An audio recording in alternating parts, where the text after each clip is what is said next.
Ladies and gentlemen, faculty, staff, and friends, today we are assembled together to honor, reflect on, and say goodbye to the class of 2012. You didn't know it was that long, it didn't seem that long ago that I, along with some of my classmates, started our educational experience in the halls of Eustace Class. We started in primary one August day, a bit dazed and confused that we were having to get up early and leave home fully dressed. Leaving our nice comfy bed and pillows behind, staying in a place all day without cartoons and without a refrigerator nearby. Only to be told, stand up straight, stay in line, keep your hands to yourself, and no talking. But we learned, yes, we did learn. We learned that there were rules to follow and that it would be in our best interest to follow them correctly. We left the halls of primary and entered the halls of intermediate school. There, teachers became downright mean. Teachers actually expected us to do homework. Homework? At home? Yes, that's why they called it homework. Then there was the principal, my uncle, Mr. Reed. He loved to sing and dance with us on fun Fridays. He had all kinds of fun games like Who Wants to Be a Money Heir and Jump for George. We then traveled to middle school. For some of you parents that don't know, this is where the rubber met the road. This is where some of the meanest teachers in the district were.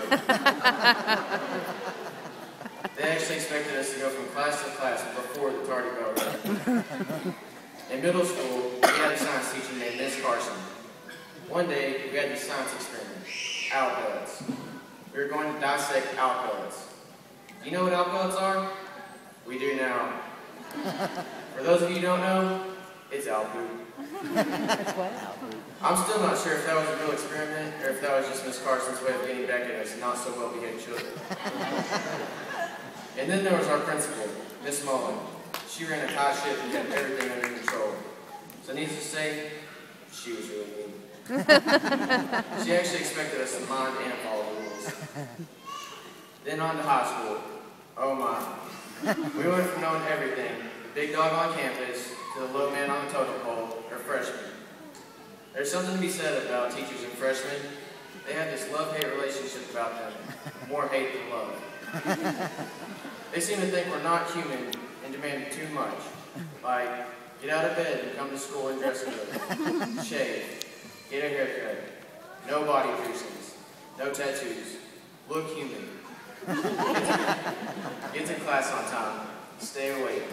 Take notes. Study. Be prepared for tests. Don't dip in other people's buckets. It was always something. And the coaches were the worst. Always yelling and screaming and thinking they're good at pickleball.